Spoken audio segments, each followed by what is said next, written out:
Hi there, hi there, hi there, everyone. It's another Sunday. I don't know what the Sunday's weather is where you are. Here, it was a little mixture of cloudy and some sunshine, but I hope that you're having a good time. I don't know what and the this is where I go technical difficulties when you're trying to have your own broadcast and you don't turn on your own volume. But my name is Carla. I'm your relationship doula, helping women and men bravely birth peace in the pieces of their lives. Hey, Ruben, thank you for tuning in. Now, guys, we've come to the end of October. So, October, there was Domestic Violence Awareness Month, and we had some really awesome guests. But October is also Infant and Pregnancy Loss Month awareness. And we have a special guest with us today, and her name is Candice. And we're going to dive into her story. So, Candice, can you just introduce yourself and tell us a little bit about yourself? Absolutely. Hello to all of our viewers. My name is Candice Edwards. I'm a native of Philadelphia, Pennsylvania. Currently reside in the South. I tell everyone that I have lived in the South longer than I've lived in Philadelphia now. So I'm a transplant. I live in Alabama and I absolutely love it. I don't know. I didn't know when I moved 20 plus years ago that I'd fall in love with the South, but I do. I have. I am married to my high school sweetheart, and we have one daughter. She's my rainbow baby. I tell everyone she is my 2 year old lifesaver, and her name is Gabrielle. Oh, wonderful. And as we delve into this story, as Candace said, she's a transplant to the South. And I met Candace through my sister. So Candace is really like a daughter to my sister. And so over the years, I've had different interactions with Candace. And when I wanted to talk about infant loss awareness, I wanted her to share her story with us because one of the things I want to do with the platform that we have here is to have those conversations that when I was growing up, they were taboo. You just didn't have conversations about that. And so many people just kind of suffered in silence because you may have thought you were the only one. And I wanted to just share that journey that Candace had, how it was for her. So would you mind starting at whatever point it is for you about that journey?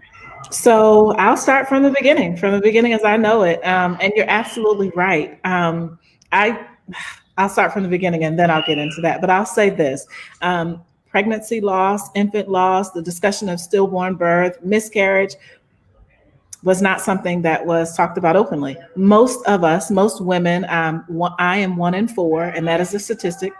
Most of us don't talk about it. Most of us carry that pain, or we discuss it in secret silos, as I say.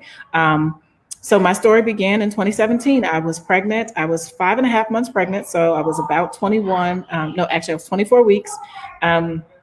When we went in for a checkup. And at the 24-week mark, everything was fine. There was a heartbeat. Everything was great. We went back for 2 weeks later because it was about the flu shot. Believe it or not, it was surrounding the flu shot. And I wanted to know because they were pressuring me to take this flu shot. And I'm not one who actually takes the flu shot annually because I just try to practice other ways to boost immunity.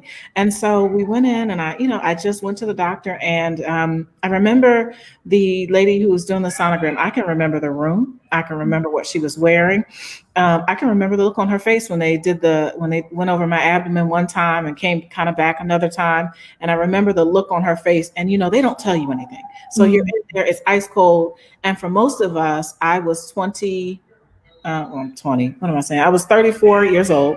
And so that was my first time. I hadn't experienced this before, but most times it's joyful. It's, oh, we're going to see the movement and all that. This was not that. And I knew immediately something was right, but you never think miscarriage. And so the doctor comes in the room and she identifies that, there we are, the words you never want to hear, We're not able to find a heartbeat, and I'm devastated because just a few weeks earlier we had found out the gender, and we were happy to welcome our baby boy. And so my first question to the doctor was, "What do you mean? And what happens next?" And I mean, with white glove treatment, she tried everything to tell me, well, now we go to labor and delivery. I did not know then that once you're beyond 3 months, you actually have to labor. You actually have to go Oh, through the real labor. So I labored with my son for 12 hours. oh, They do give you a type of medicine to kind of help you ease into labor, but I truly did labor with my son for 12 hours, and I delivered him and I held him in my arms. Um, and so he was born around about 2 or 3 a.m. And I just asked, and they have a beautiful, I had a doula. I had a miscarriage doula actually, or she see? may call herself a grief doula. And she actually specifically what walks you through the grief process. Now, she was going to be my doula anyway, but she Okay. specializes in miscarriages and grief. So it was a beautiful thing to have somebody kind of walk me through it and explain. And she was there with me for every bit of the 12 hours. Okay, Candice, so are you telling me for this pregnancy, this was your first one in 2017, you were already creating your team for your pregnancy. You had a doula. I did. And Mhm. so she, unbeknownst to you, was specializing in, Unbeknownst to me. oh, So I actually sat with her. I called her immediately to update her, and she said, "Okay, well, we're going to contract." And I want to tell you this: I can't remember the business name right now, but she refunded me. So she refunded me the cost of my doula fees, and then she said, "Well, I'm going to support you in a grief doula." So she did all types of grief therapy to help me through this. She, like I said, was there for 12 months, and for the 12 hours, I'm sorry, that I labored with my son. And then when my son was born, she helped me wrap my baby. She helped me take pictures. She helped me make sure that I still didn't miss the special moments that yeah. I probably emotionally I was disconnected from. So I was very thankful to have her walk me through that. Oh, now, so for that moment when you have that, because when you, for that, were you, how, so you wait for that. Here's your husband. Is your husband there with you while you're giving labor? Do you have anyone else there in addition with the doula? I Um, had a whole family, an embarrassing family. And when I say embarrassing, I mean my mom, my dad. My mom called my primary care doctor. She called, I mean, anybody she could call. And I'm like, my mother-in-law flew into town, my brother-in-law. I mean, these people are supportive. But I'm like, hey guys, listen, I mean, I appreciate it, but why are y'all here? So yes, it seemed like there was a whole gang of family there. So it was my mom and my dad. My husband was there. Now, because I labored and had him early in the morning between the hours of 4 and 5, my husband and my doula were the only people that were there for that piece of it. And my doctor, of course, in and out. But no, I had a whole gang of folks. It's rare that my entourage is always with me. okay, so now what does like look like? Because did you name your baby boy? Yes, so we hadn't come up with a name, so we had called him Baby E, and that was the name that we had come up with up until that. But they do give you an opportunity if you want to give your child a name, you can. We stuck with Baby E because emotionally we couldn't come up with something on that fast, so we always refer to him as Baby E, and that's what my dad actually called him. My dad was so excited. My late father, he was so excited that he was going to have a grandson, and so everything was Baby E. Hmm. Okay, so now how after that loss, I'm grateful you had a grief doula. So because you had that, I'm assuming you had more support. Like you said, your family was everything there. And we want to say for each person, you may want to handle your loss differently. So we're just hearing the story of Candice's journey and her loss there. Because did you have moments when you just shut down or broke down after that loss? And what did that look like for you? Oh, absolutely. I told my husband in the room, and I'll never forget these words. And it was God who transformed my life. But I remember telling my husband in that moment, I will never do this again. And what that came back to me in a few months later was I was telling my husband he would never have the opportunity to be a father again. And I felt like that wasn't a fair thing to say. When I had my loss, I was upset with God. And so the true story is, and I know that they're going to love this part of the story. So I'm a graduate of Pine Forge Academy, which I'm very proud of. And so Pine Forge is meaningful in my life for this reason, because that network is long lasting. So I had reached out to a pastor friend of mine. Her name is Kimberly Mann. This story goes down in history. Kimberly Mann is in Huntsville. And I told her that I'd had a loss. And she says, well, I want to hook you up with a friend of mine. She's had several losses, several meaning more than two. And I think she'll be a great resource. So in my mind, I'm like, look, Kim, I appreciate it. I'm gonna go through this therapy that they're trying to make me do. I told her, I'm okay. So that wasn't enough. Okay. That was not Uh-huh. enough. So then she messages me again and she says, hey, did you get a chance to reach out to my friend? And I'll tell you the friend's name. She has a ministry. So I'm like, no, I didn't reach out. And I told her, listen, I'm good. That wasn't Mhm. enough. The third time, Kim didn't stop there. She not only reached out, but she gave our friend my number and my name. Mhm. And then that friend, who is one of my very close friends now, her name is Gianna Snell. She's the first lady of my church. Okay. She called me. Now I knew that this was beyond my control because I told Kim, I said, I don't want any more awkward exchanges. Because at that time, while I did know Gianna and I had been worshiping at that church, I'd never been formally introduced to her. Mhm. Gianna has the ministry Psalms 113:9, which is now transitioned to a different name, but it is the ministry for women who have experienced loss. Say that again. Psalms what? What is the ministry? What is Huh? the ministry? At that time, it was Psalms 113:9. If it comes to me what the new name is, I'll tell you before we end the broadcast. Okay. So I can't remember right now. But so Gianna picks up the phone and she says, hi, this is Gianna. And I heard you don't want to have any more awkward exchanges. And we both fall out laughing.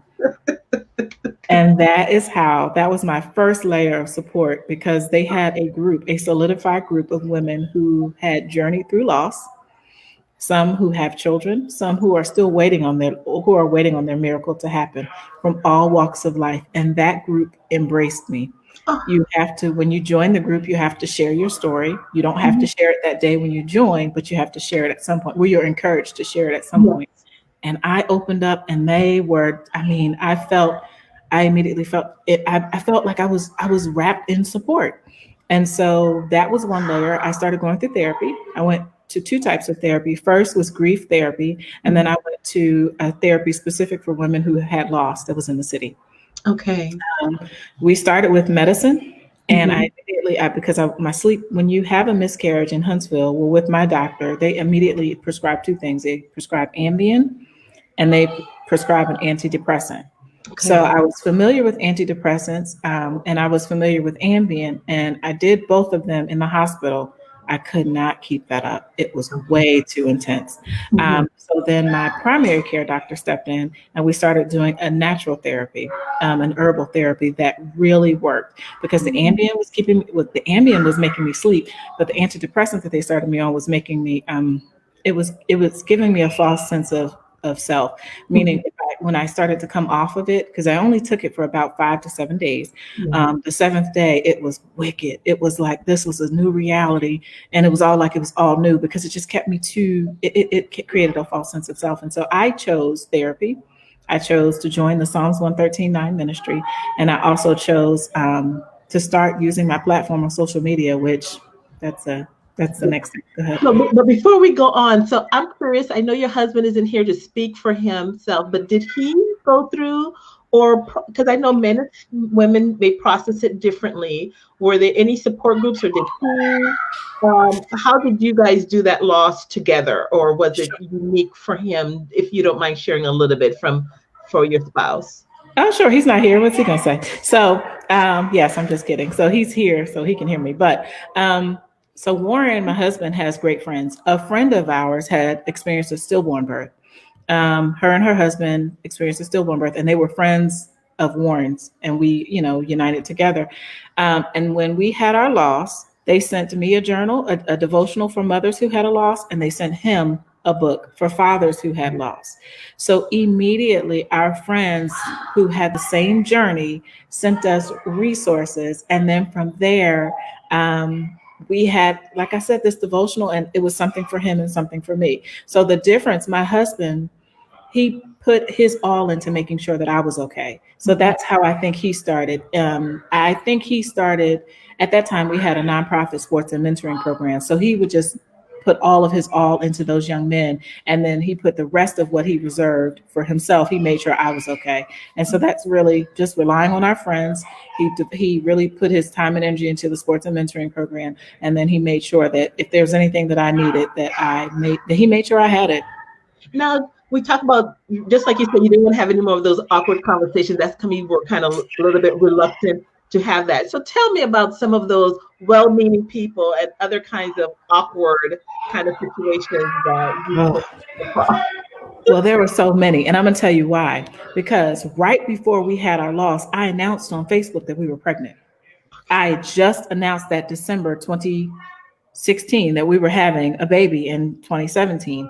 And I didn't see my post. I put up a post in the midnight. God didn't, I had no plan on ever sharing that I don't, I had no plan on sharing, not on social media. I didn't. Mhm. But I saw something about being an angel mommy. And I said, that's it. I couldn't even rest.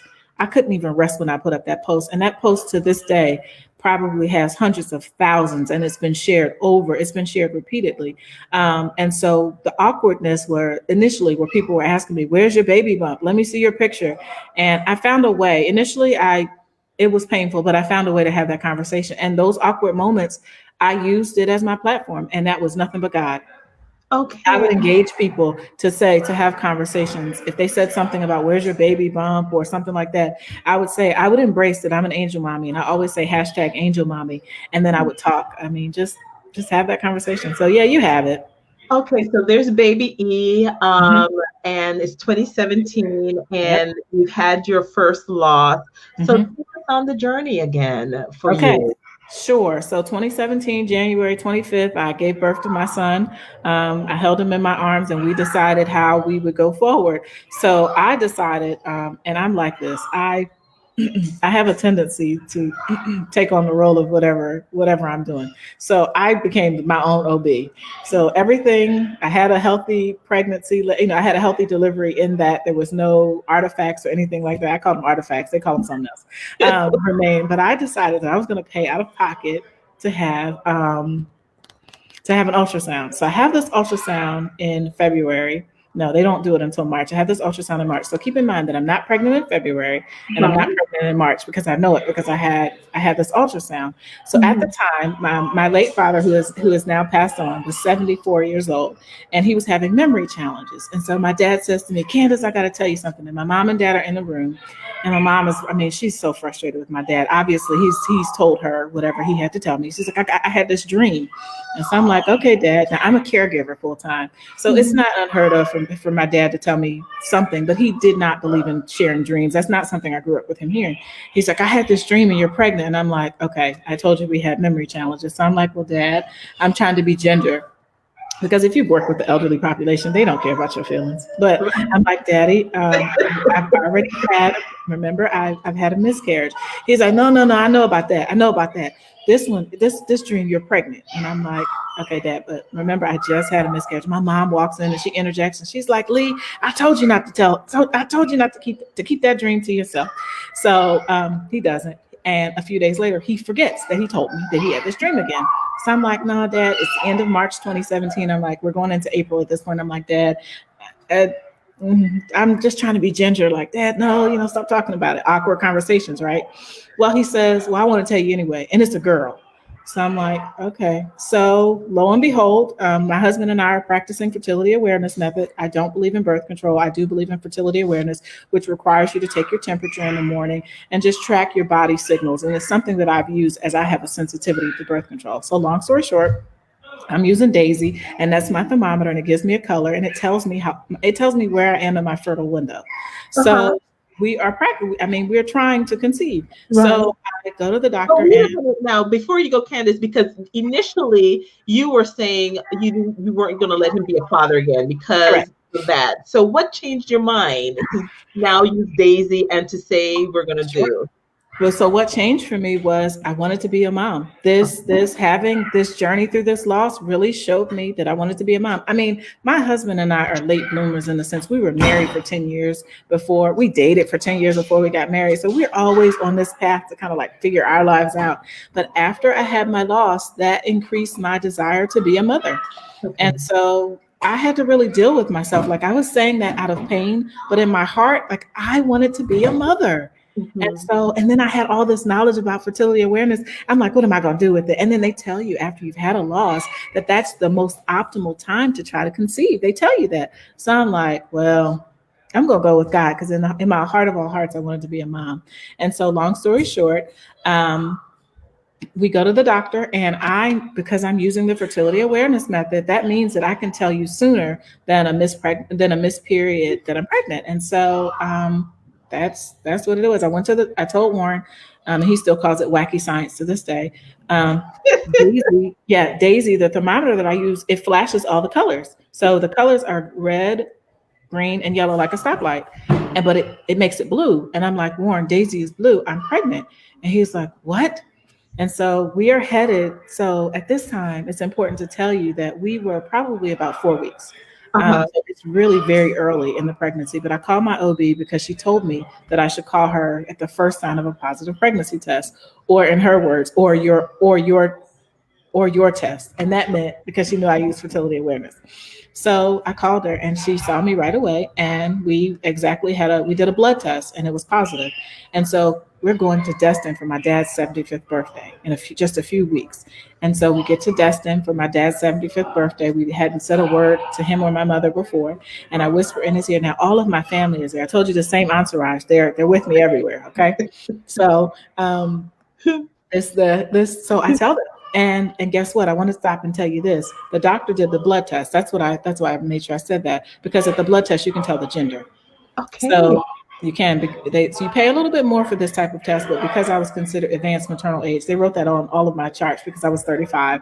I was yeah. They might as well call me geriatric anyway. It's foolishness, but go ahead. And so that's fine. If they call me geriatric at 35, and God blesses me again, they're really going to call me geriatric because I don't know how old I'll be, and I'm not even afraid. But so we go, and so they tell me the gender. They tell me that it's a girl, and so we go to Destin, and the most beautiful memory and moment that I'll forever hold in my heart is having the opportunity to tell my dad, Dad, guess what? I'm pregnant and it's a girl. And he's like, I knew it. Now, the hard part, I'm like, Lee, don't tell anybody. And my house is full of family. And I told you he had memory issues. And we have family style dinner. It was like the setup for a disaster. Every single time he got the floor, he would cough. I got to tell you something. Clear the room. Everybody's looking. And he's like, I'm so excited. And I'm trying to direct his attention. I'm like, you're excited about being here at the beach? I'm trying to cut him off, all kinds of things. He's like, no, no, no. That's not why I'm excited. And he wanted to share the story that he was excited because that we told him I was pregnant. Wow. Oh my. So now with this pregnancy coming along, Mhm. I know it sounds silly, but is there fear? Because there you were having a normal one initially with baby E, making it to that moment when you shared. And so now it's like you wanted your father to not share with the family. So it's just like, when do you share? What you're gonna do? So how did it look for that one? Man, you got some great questions today. So this is great. These are really great, seriously. And I didn't even get the questions beforehand. This is great. So you're gonna hear my rainbow baby in a minute. So she's good, right? Still a show, and it's always that. So I was a nervous wreck. I was a nervous wreck for all 9 months of my pregnancy. I didn't even Mhm. say the word pregnancy. I actually thought that I was concealing my pregnancy. Okay. I have pictures on Facebook that look ridiculous now, but I didn't. It was so intense. I had to go to the hospital. I had to go to the doctor every week, all 38 weeks. Mhm. Um, I can tell you this: it will never add up. Gabrielle was born in December. We conceived in April. That's never been 9 or 10 months, and she came full term. Um, Repeat that my, again. Repeat that again though, Candice. okay, Repeat that. April and that repeat that on her birthday, her date. sure. So we conceived in April. We conceived the end of April. I know that for a fact because I use that weird science, that wacky science my husband always talks about, which is Daisy. And for those who are listening, if you're out there in the community and you're just concerned or you've not necessarily heard enough, I definitely tell anyone to look into the fertility awareness method. As a woman, it really guides you. Taking control of your fertility is the name of the book.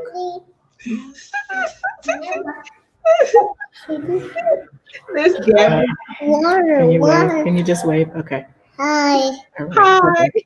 Go see Daddy really quickly, please. I'll come back. Yes, Daddy will get you some. I'm sorry. Fertility Awareness Method, Taking Control of Your Fertility. The 10th edition is a really good book. It walks you from everything from premenopausal to menopausal. I think it's a resource that every woman should have. Um, but to answer your question, yes, I had Gabrielle. I conceived in April, and Gabrielle was born in December 25th, 2017. And that was not my due date. Gabrielle was supposed to be born sometime in January, February, which I could tell you the date that she was born, but the doctor had a different date. And she came here, I mean, A Christmas movie, December yeah, 25th? she was born December 27th, Oh, 2017. 27. And, Okay. and Gabrielle, I mean, even in labor and delivery, the stuff that they were expecting her not to pass and do, they kept telling her she may have to go into the NICU. Gabrielle didn't spend a day in NICU. She didn't spend a moment in NICU. She was born 5 pounds, 11 ounces. And at that time they were saying, well, because she's so early, she may, if she drops weight, she's going to have to go to the NICU. Gabrielle gained weight. They're like, well, if she doesn't latch, she's going to have to go to NICU. Gabrielle latched, but I had a problem getting Gabrielle to unlatch. Anything that was hurled at us in terms of her being preemie, man, Gabrielle, God outdid himself with her. So yeah, she's never been. She's little now. She's petite now, but she's small and mighty. Oh my, I think that is just, I get goosebumps because You, and because I said April and then the baby's born in December, and then you said all those different things that they're looking for to think Mhm. that, because she's a preemie, they think, but again, the Sure. birth weight is definitely right there for normal, healthy birth, Yep. and passing all the check marks there. I Yep. think it's fine. So, then you're able to breathe a sigh of relief when you successfully deliver, or were you Oh, still nervous? What's happening there? I was nervous the entire no. I was nervous the entire month. So you couldn't talk to me about being pregnant. Only people in my village and immediate circle knew I was pregnant. I refused my baby shower. I didn't have my baby shower until 8.5 months. My Oh, friends were trying to plan it for way earlier. I couldn't do it. They wanted to do it so many different places. I wanted it at my house, just in case I needed my parents' house, because I didn't want people to spend a whole lot of money. I was absolutely crazy. yeah. Um, I was celebrating. I was celebrating every day this miracle, but because I had just journeyed through having a miscarriage at 6 months, when I remember when I got to that month when I had my loss, I was a nervous wreck. My hands would sweat. I would have to go to the doctor. I had a doula, a different doula this time because I couldn't go with the first doula. I just couldn't. I loved Right. her, but I couldn't. I had a different doula. So I would go to the doctor and I'd have to wait. I'd have to arrive 45 minutes before my appointment because my heart rate would be elevated. Oh, It was very stressful, a very stressful pregnancy. oh Um, my.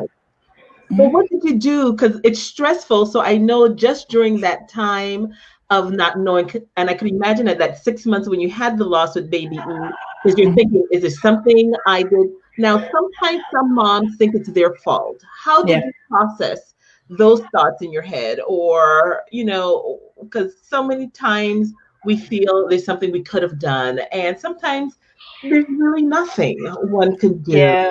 So I'm not one of those. I don't look at it like that. I mean, I had such a stressful time in my life. If stress is a factor, then yes, that probably led to it. Because I was 35 and geriatric, they do all these series of tests, and so you get the confidence from the results of the test.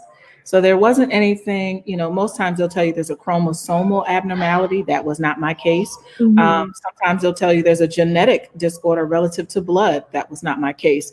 mhm, It was truly just unexplained. It's unexplained loss, and I didn't allow myself to dwell there because I knew that balance was so heavy. And I should go ahead and say this: I lost my son in January. I lost my dad in June of the same wow. year.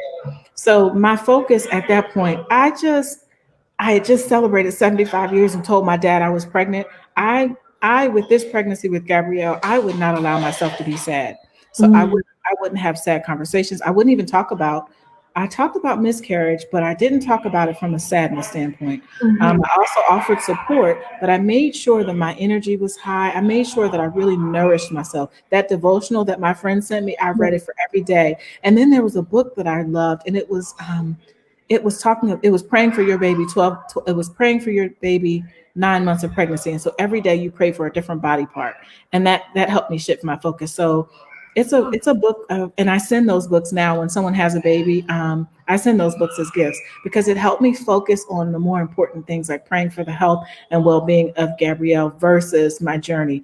I couldn't help the mental rigor that I went through, like with the doctor's appointments and those kinds of things. But I didn't take it on as my own. I just realized that this was my story. And we're going to get back to you when you're saying you're sharing those things with others. But I like how even Sade says, yeah, how, it's amazing how they say 35 and you're geriatric.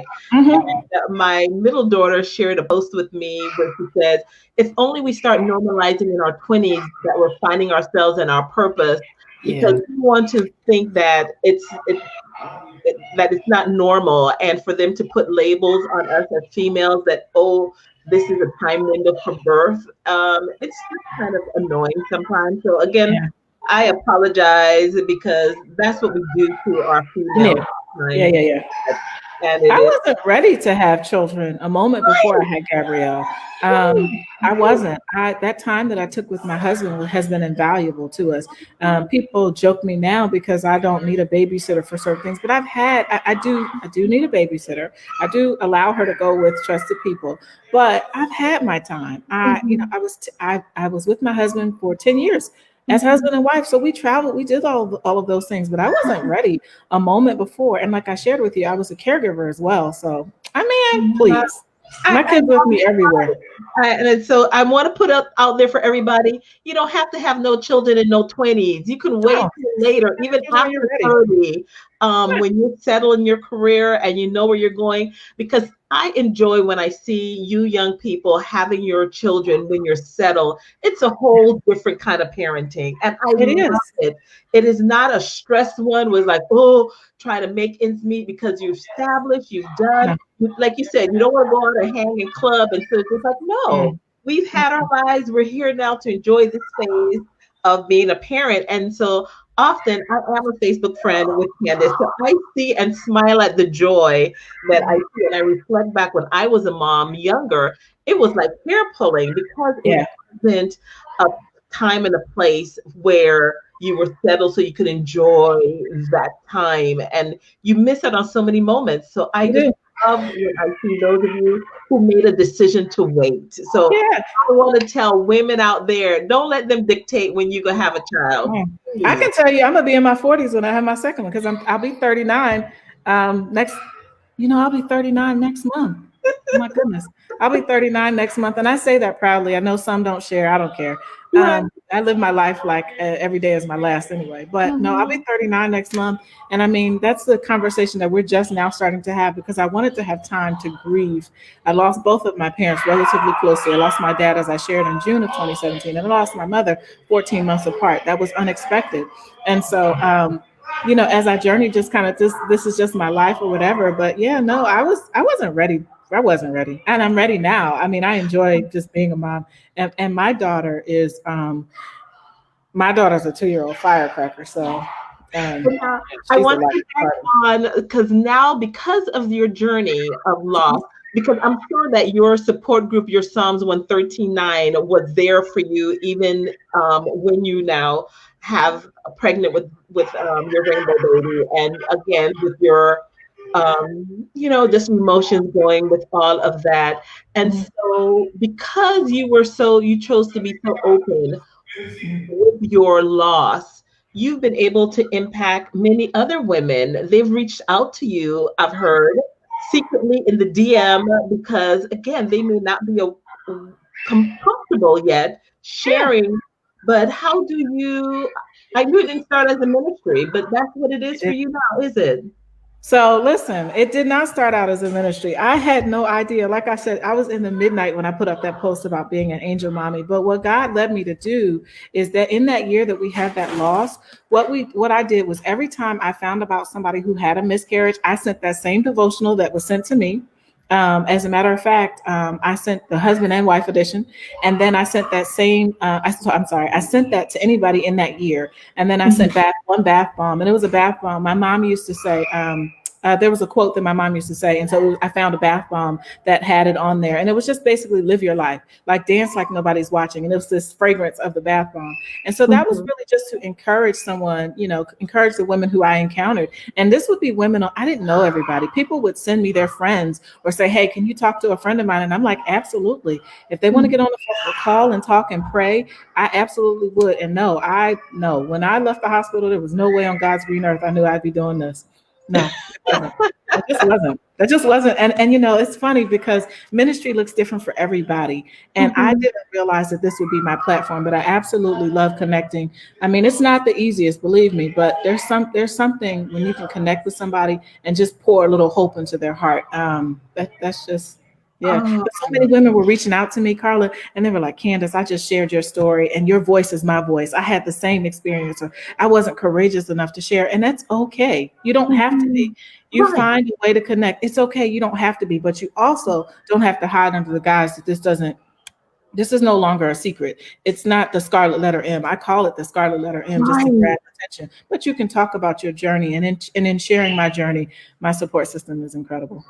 And again, we've had so many wonderful comments. Donna said she was 42 with her first birth, perfectly healthy. Yeah, So and then absolutely. you You have rock. people saying, woo woo, team, second child, Miss Sade. Oh yeah, well, I know I didn't put it out into the atmosphere. Now y'all don't ride me about this. I'm just saying I'm considering it. So it's just been wonderful because Yeah, I've as I've gotten older, mhm. growing up for me, I didn't share. We didn't have those girl talks and share different things. And so sometimes you could feel so isolated in that. And so, again, the whole reason for having the platform for today, as I go through menopause, as I'm having a little hot flash moment, y'all. Um, Understood. but ooh, life is wonderful. Wouldn't trade it for the world. I can't find Right. my water. But wanting to just definitely have those conversations for any woman out there who may have suffered a loss for that. Because I'm sure there are many online support groups, possibly. If you couldn't find a group like Candice had there with her Psalms 113 group, do you know any online ones by any chance, Candice? You know what? I do, but I don't recommend them. And here's Okay. why I don't recommend them because when you Mhm. go to those online groups, some of those people are dark and you don't need to be any darker. When you go through a miscarriage, pregnancy loss, stillborn birth, you're dark enough. And so I would say, if you can find grief counseling, I think grief counseling is more beneficial than some of the groups. That's just been my experience, which is why I can't recommend any. Um, and they don't give you that message of hope, and it's because they don't have that spiritual impact. So Okay. Okay. So I like that because again, I liked when you said earlier you made sure because you had that loss soon after yeah. discovering you were pregnant with your dad. So you definitely didn't need and you said you were focusing on being positive. So even though you had the loss of your dad, and I know you and your dad were close, Mhm. you still made sure that you created a positive atmosphere for yourself during that time for that. And I think that really shows with your daughter. I don't think she Yes. ever has a bad day. No, I don't think so either. I'm not kidding, and I'm not saying that just because yeah, the kid is awesome. Listen, if she weren't my kid, I would say that. Gabrielle she's special, she's unique, she's just her own person. But I did not want in my pregnancy, like you said, I could not have. I knew that. I mean, it was such a heavy roller coaster. I didn't actually grieve my father until I had my daughter, until after I gave birth to my Mm. daughter. So I didn't cry. I didn't do some of the things. I was very intentional about managing. Let me say that managing. I increased my sessions, my therapy sessions. I thought it was you get one session a week, but because I was grieving my son and my dad, I paid out of pocket. That's how serious it was for me. I paid out of pocket for the second sessions. So please say that again for people, because sometimes people say, "Oh, my insurance won't pay it." Sometimes you have to do that extra step and pay out of pocket for the Yeah. support. Oh my Yeah. goodness. So I have flexible spending, which allows me to use a flexible health spending and savings account, Mhm. and that Mhm. allowed me to just put all of that money that I probably would have spent on a pregnancy. I put that in therapy, so I just earmarked that money differently. But if there was any out of pocket expenses from my therapy, I found value in just having that. So I not only had therapy that my insurance paid for, I had therapy that was an out of pocket expense that I paid for because it was that important to me to make sure that I was managing my grief during my journey of not only losing my son, but also losing my dad midway through. Uh, so again, I want you guys to know out there, you may think that just prayer is by itself, but again, I have Sade listening, and I like her tagline that says therapy is biblical. So please, please, please, please reach out for that, because your partner may not process the grief like you do, and they're not equipped to Mm-mm. do it. They may do it differently. And so you may, I know sometimes in some relationships, it breaks the relationship because Oh one yeah, you feel the other one absolutely. isn't grieving like they think they should, or is not looking like they want to look like. So please invest in yourself and get some therapy. Get some Absolutely. and if the first one you go to is not working, try another one. Don't say, oh, this isn't for me, because just like we put on a particular shoe size or different kind of shoes, like, that's pinching my toe. We don't say we're gonna give up shoes. We just find a shoe No, that fits. So therapy is not one size fit all. It really is mhm, specific to the person. Something else that I'll add is for my husband. Something that I did was every month, I gave him some sort of gift, some sort of just Father's Day. Like, so Father's Day came, obviously, and I didn't want to make it sad or somber. We didn't necessarily celebrate. But what I did was I gave him some sort of gift to make sure that he was receiving some sort of self care and love from me. mhm, So I remember doing bath bombs for him. I remember sending flowers for him. And so every month for the first year, I really made sure that I did something special for him as a reminder, like to say, hey, make sure you're dealing with this. Don't mhm. bottle this up. We went to therapy together. He also went to therapy. So, I found ways to make sure I even reached out to that same friend and I'm like, hey, is he talking about this? He's not talking to me. Is he talking to you? Uh, Mhm, so mhm. man, just find Oh, ways. Yeah. oh. Okay, guys, our time is just moving so quickly, and I love the conversation. And there, so again, you guys, you can hear a little Gabrielle in the background. And Yeah. one of the Trying things to I steal the show. enjoy, but I love that because so often when my children were growing up, other things, we were so busy about silencing them, and eventually you silence their whole spirit and their Yeah. voice. And I just loved it because, again, I'm telling, I saw the one post where she was giving her different faces of eyes at a spider and what she was doing. There was no spider, so it was I never a know, spider. She's retelling this story about a spider, and I mean, people are calling me, and they're like, "Oh my goodness," my relatives. Well, Candice, do you think she really saw a spider? No, it was no spider. right? I know she did it, but I just love that, again, the imagination that Yeah, I think more mature, or if they want to call them geriatric parents, are able to give their children, so they have that creativity and that stuff to give that kind of well balance. Because you can see I'm just biased when people make a choice and it's yeah, not, yeah, there. But so now, with you had your rainbow baby, will yes. there come a time that you eventually would tell her that she had a baby, a brother? Oh, okay. So every Monday, Gabrielle wears a rainbow. She's 2 years old, so she doesn't understand the full story behind the rainbow, but she understands that she's my rainbow and that she wears that rainbow in memory of her brother. So Okay. sometimes she tells people, I have a brother, but he's not here. And that's all she says. I have a brother, but he's not here. But here's my rainbow. And she's kind of starting to connect the dots. So she wears a rainbow. I call her Bo, is her nickname, because she's my rainbow baby. Oh, But wow. anything rainbow, I buy her, and she absolutely loves it. She picked it up on her own, and so yeah, I will definitely tell Gabrielle because I want her to celebrate that. I want her to help me celebrate that because Mhm. Gabrielle has saved my life. She has absolutely saved my life. In God what blessed way? me with her. In what Um, way? Absolutely. So Gabrielle brings me joy. She brings me joy unknown. There are days, I'll tell you this, Gabrielle. in this is the part of the story you wanted me to tell. I remember this now. When I was in utero, when Gabrielle was in utero, my heartbeat would flutter. It would just flutter because I would have these moments of fear, and Gabrielle would tap 1, 2, 3, and my heartbeat would just go back down because I hadn't felt movement. I hadn't heard from her. She'd tap 1, 2, 3. So she did that for all.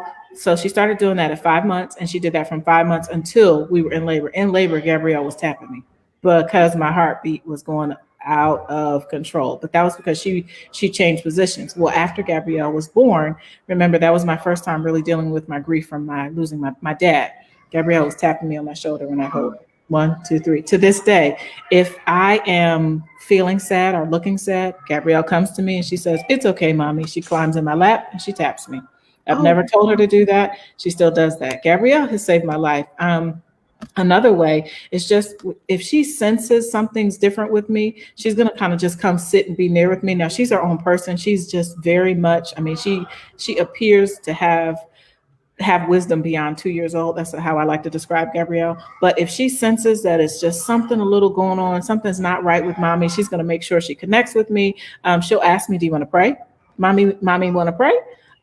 Or she'll do something that just kind of refocuses whatever I'm dealing with or my energy. So I almost always have to be upbeat around her. If not, then I've got to answer to her. And that's a little bit harder because she's very persistent and I don't know where she got it from, but she doesn't let go oh, until she gets the answer she's out.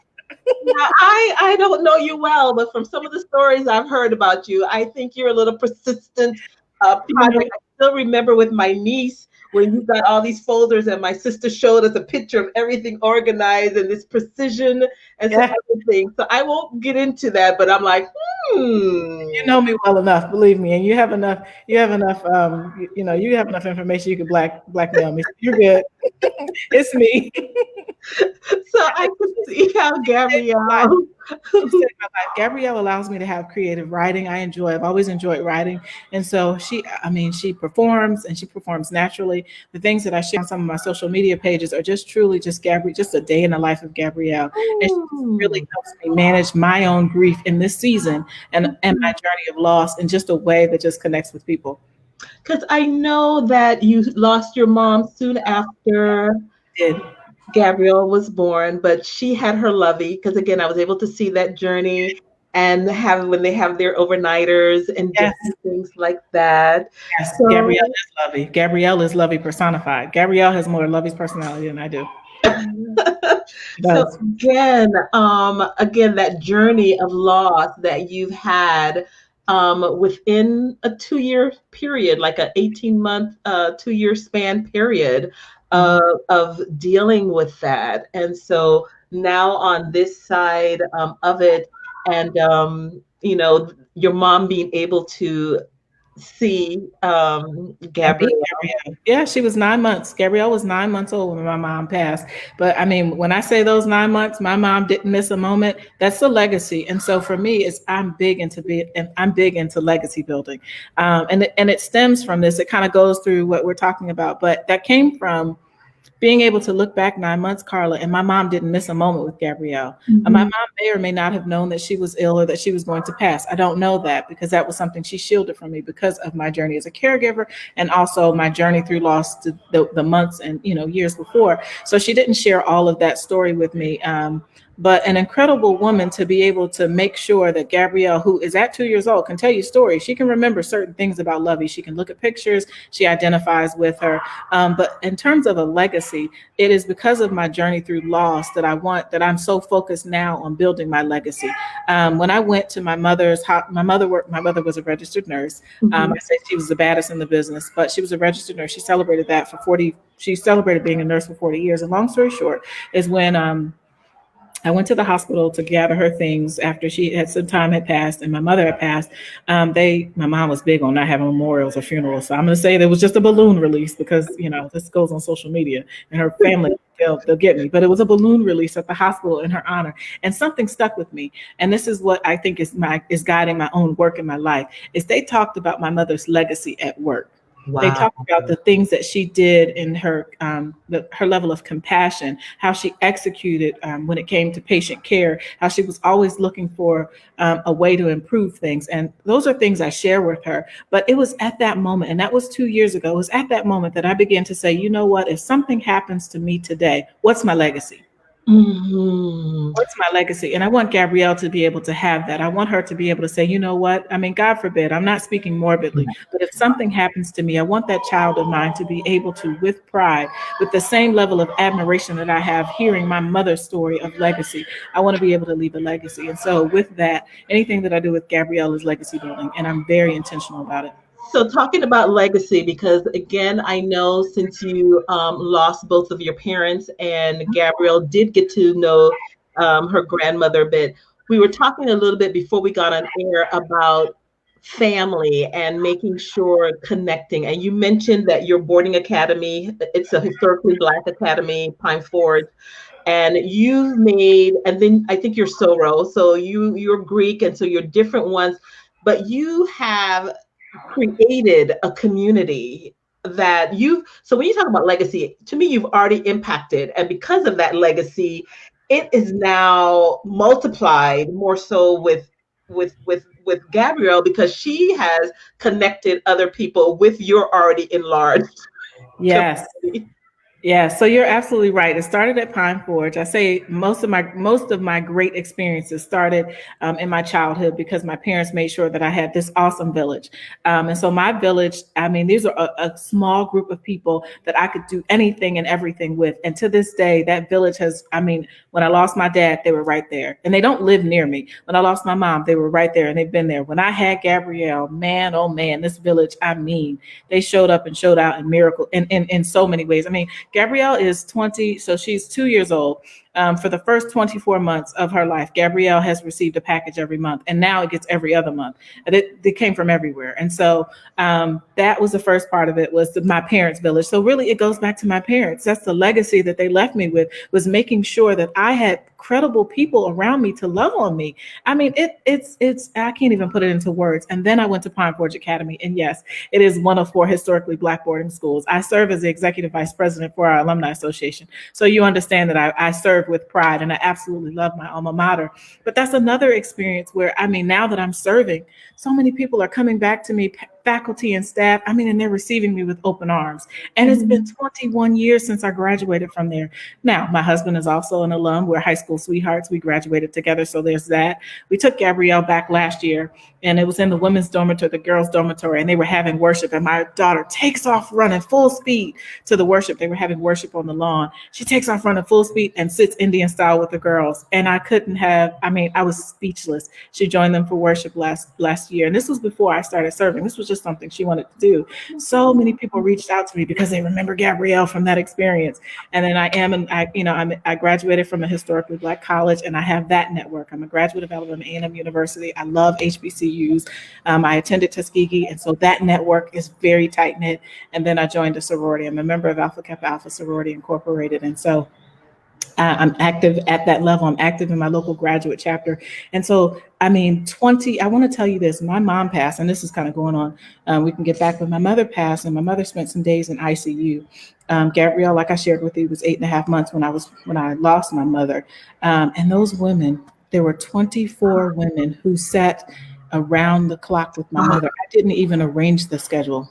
Oh And my. those women are a part of my village, my sorority sisters. I didn't ask them to do this. And so that's why the work that I do, that's why I'm so passionate about the work that I do, because I feel like I have shoulders that are holding me up. I mean, these are professional Black women from all walks of life that are making sure that I continue on in the work that I do. And so Alpha Kappa Alpha means the absolute most to me, as well as the other villages that I've had an opportunity to be a part of. Oh my, that gives me chill bumps, because one of the things, I'm reading this great book with my coach in their group called Ask, and so again, sometimes some of us don't ask, and because we don't ask, people may not reach out to us, but you may have some friends who are going to reach out in spite of it. But I want, if you're a woman out there and you are doing this in silence, ask somebody. And if the first Please. person doesn't give you that support, ask again until you get um, the help you need or the support. Because keep Absolutely. in mind, your support may not come from maybe your physical family. It could come from strangers, but Yeah. you guys are able to now connect and do and build that. It's never too late to create a village. It's never too late to create a tribe. It's never too late. And I'm a living example of that because I'm an introvert and I'm now reaching out and creating my own little network that I'm just loving myself now. So it's never too late, guys. You know, I No. may be pledging or doing different things, but you can find people who can help you find your purpose and leave a legacy. Because the other thing I want to ask too, though, you talked about that journal that you had. I know Mm. this may be premature, but do you ever see possibly publishing something like that? You That know what? You know how many times I'm asked how many times people have sewn that into my own life and ministry. Yes, I've thought about it. I probably will publish something. you I know, probably will, honestly. oh, because again, I think of the legacy when somebody says when you write something. So even if you don't write it for anyone, but just Gabrielle, she will have something for your generations to come to say, this is what happened and this is how we process. Because sometimes we don't know how to, and we realize that when you write something down, some other woman who may never share it with anybody else will pick that up and just like, oh, I get it.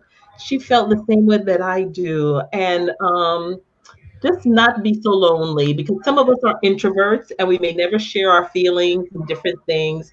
And a good book, picking up a good book and curling up with it and crying over it is therapeutic as well too until we go to a therapist. Absolutely. I was trying to Donna asked what was the name of that book. It Mm. was expecting. Donna Anderson. You know what? I will If find a you, way to get in.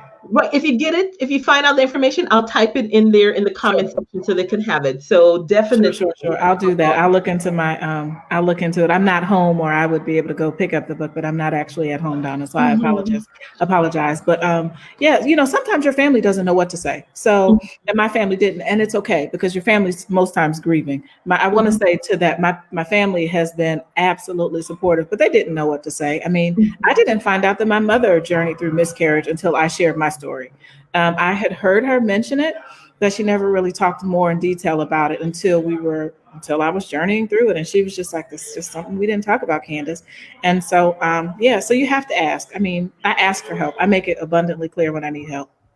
And I love that because one of the things that I'm having, even with my girls now, I do have adult girls, is Hmm. that my generation and the previous one, we never talked about certain things. And I just want to apologize to the women out there because of in so many other issues, not just this, but so many other things, because we didn't speak up and out, others suffered some pain that they could have been prevented possibly or given knowledge for if they'd known, if we'd shared our story. So that's a come again. Thank you, Candice, for being willing to Hmm. come on and share because I am tired of secrets. I think, Yeah. as I tell my girls, roaches crawl in the dark. If you turn on the light, they go scatter. I'm tired of us scattering because we want to keep something a secret or we're going to cloak it with shame. And I said, we need to pull back those layers as women and just embrace something, be able to cry, be able to share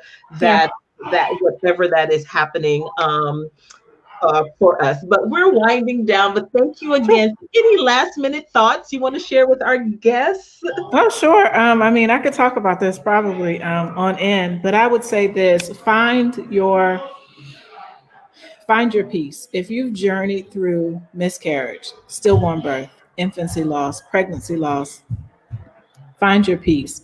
And your peace might not look like what my peace looks like, but invest in grief counseling. There is just something special about having the opportunity to be able to process your thoughts in an open forum, but also receive resources. The final thought that I would say is just find a way to talk about it, even if it's in a journal. It may not be to a person. Find a way to talk about it, and never give up hope. Don't ever Mm-hmm. give up hope. I know it's dismal and dark when you journey through a miscarriage, pregnancy loss, infancy loss, or stillborn birth, but don't give up hope. If Mm-hmm. if just I mean if I could that's just what I would say. When I had my loss, I never after I got over the initial pain of it, I was like, okay, let's do this. Okay. All right. Thank you so much, Candice, for sharing your journey and the hope um, through that loss of theirs. So, again, for those of you listening out there, October, we're winding down October. Guys, could you believe it? November is around the corner. And I'm calling out my friend Tara because I'm going to have her on in November because she does a holiday fitness thing. And so November is around the corner, guys. And I know 2020 has not looked like how you wanted it to, but we're closing out October because it's been the Infant and Pregnancy Loss Awareness Month. And we wanted to just give you guys information and let you know that you're not alone when you're going through that. So I just want to share again, please, please get therapy, get some counseling. If you don't have insurance, put some money aside to do that, to invest in your mental health when dealing with grief. You can pray, but that's you're going to need more than that during that time. So I just want to tell you guys out there for that. But my name is Carla. I'm your relationship doula, helping women and men bravely birth peace in the pieces of their lives. Thank you guys for joining us and see you guys sometime next month because we're going to pass next month because I'm volunteering to be a model. You know, guys, that's my little side hobby. Enjoy it. Thank you so much for having me, Carla. This was absolutely awesome. Thank You're you. welcome, Candice. And so, all right, guys, you guys take it easy.